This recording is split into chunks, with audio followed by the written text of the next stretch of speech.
Welcome to Interrogation, a game where two contestants have up to 20 questions to unravel a mystery. There are no prizes. It's all just for fun and glory. First contestant, the category is myth. Go. Right. Is this myth? Is this a modern myth? No. Would the origins of this myth be in the United States? No. Is the myth related to one particular person? No. Would you say this myth is related to Europe? It is, but not just. Okay. Is this myth? Are there religious links to this myth? Are there religious aspects to this myth? Is that what you asked? Yeah. To the average person? No. To those who are well educated in religions? Yes. Did a lot of people believe firmly in this myth? In the distant past, yes. But today, no. Is this myth more centered around the Middle East? No. Did this myth have anything to do with seafarers? What was that? Did this myth have anything to do with seafarers? I believe so, but yes. Yes, I believe so. Was it Scandinavian?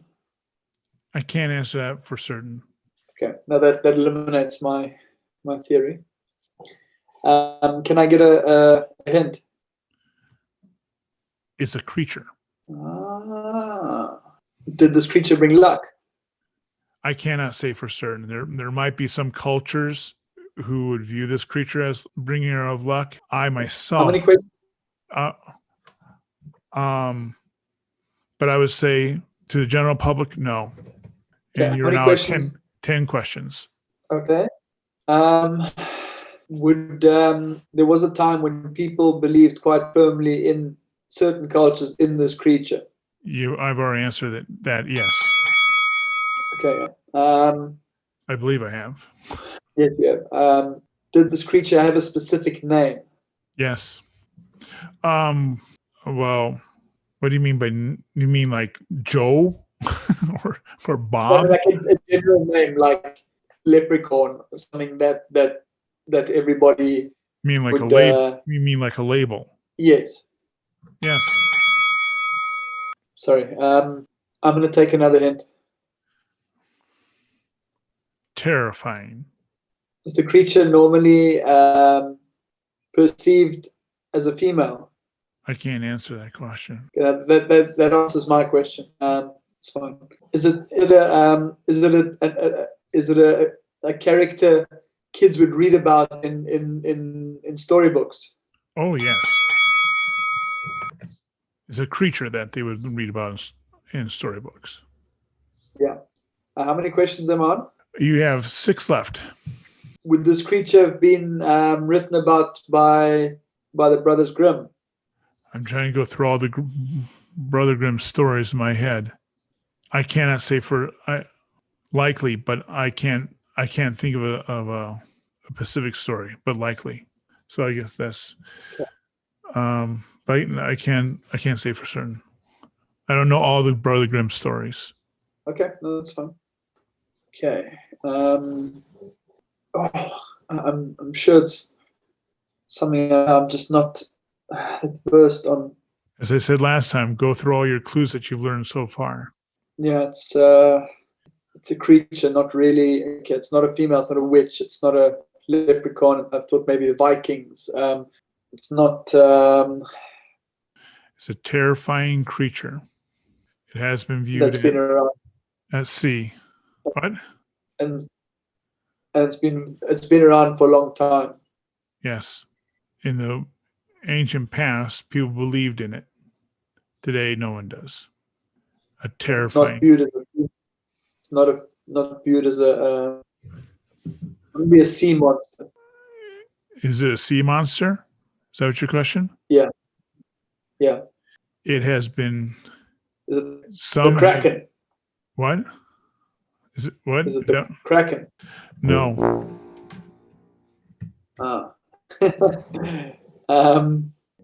Okay. How many questions left? Not many.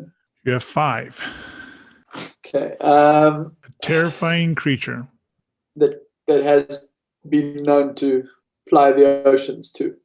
What? That can move up into the ocean too. That has been known to be in the ocean, but not just there. No. Is associated with could be. I think your question was is associated with Europe, but also it says associated with elsewhere. Does this creature fly? Many representations of it do. So yes, but not all. But most do. Is it a dragon? You got it. Woo!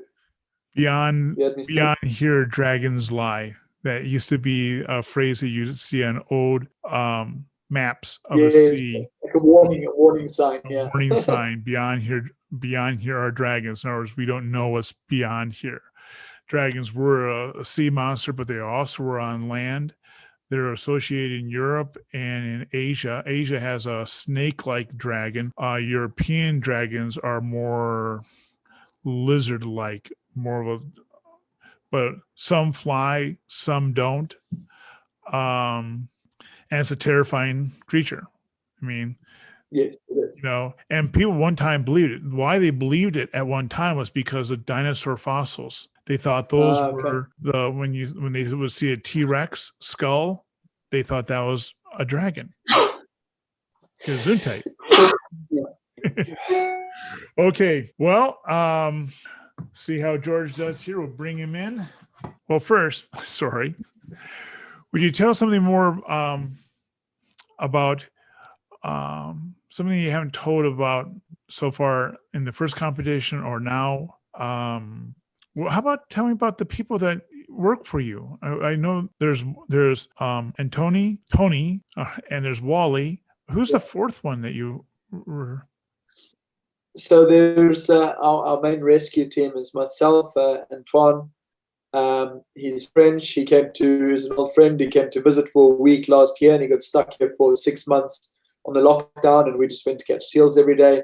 Oh, really? That's how that happened. Oh, okay. Yeah. And he enjoyed it so much that he's come back to join us on a full-time basis now. Cool. Wally is one of my older friends. Wally's one of the first guys I rescued seals with like 8-9 years ago, and he spent the last 6 years living in Norway. He's just moved. I've roped him back in, and Denzel, actually one of my kayaking guides that's just really proficient with the seal rescues too, and I use him as much as I can too. Cool. And your wife is also involved in this? Yes, so my wife is real brains behind the operation. She does all the. She's brilliant. She does all the social media. She runs the channel. She coordinates us because we're a little bit lost. We were really good at catching seals, but not much else around that. So she's the driving force behind our whole system. Now I see in some recent videos you've actually had 2 teams operating. Is that? Yeah, we're trying different things now. So this morning we went out on a boat. We've tried going out to 2 teams. We've tried all kinds of different strategies now to expand, to see just to see what works. Okay. But you're filming all of those attempts, right? Yeah. Oh, cool. Yes. So, okay. Well, cool. Well, folks, this is the 4th in a 5-part series. Currently it is, Nadir is leading 2-1, and we'll see how George does next. If you like this series, please subscribe. If you're an author or a YouTuber and would like to appear on this show as a contestant, there's a link in the description below where you can fill out an application to do so. Please do so. And after this commercial break, we'll see how George does. Be right back. Welcome back to Interrogation. Sir Willow, how did you get started with your roller coasters? Well, it's actually kind of an unusual story. My kids were about a year and 2 years old, and my wife had just finished her degree. I had finished mine. We were kind of in this limbo trying to figure out what we were going to do, and she actually got a full-time job back in her old hometown. And so we moved down there, And because she had the full-time job, daycare was going to cost more than her job, more than if I had gotten a second job.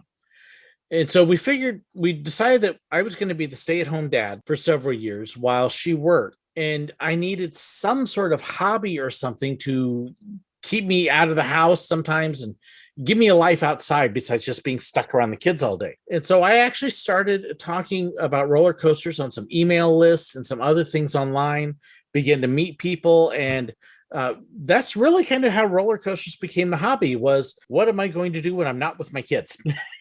Okay. And that hobby grew into working at the theme parks and eventually into the channel. Oh, you mean going to the theme parks enough where you just thought I could do this? I had so much fun visiting them. I'm like, well, why not pick it up as a side job? So when I was teaching in Tampa, that was part of the reason I got the job at Busch Gardens. It's like, I love going so much. Why not do something at the park that would be fun too? And then I can get paid for doing what I like. Well, cool. Well, cool. All right. You ready? I hope so. Contestant. The category is myth. Go. Oh, Would this be considered an ancient myth? yes. Okay. Is it a mythological person? No. Okay. A mythological event? No. No. Let's see. Would does the myth come from one of the Mediterranean cultures? That'd be Rome, Greece, Egypt, Israel. It is one of the locations that the myth came from, but it did not only originate from there. Oh, it did only come from there. It's not the story of the flood, is it? No. No. Okay. I was going. That one's kind of all over. I don't like ripping on religions. No. Nope. Wouldn't be. You'd be surprised how many of them have stories of a flood. Yeah, but no. No. Okay.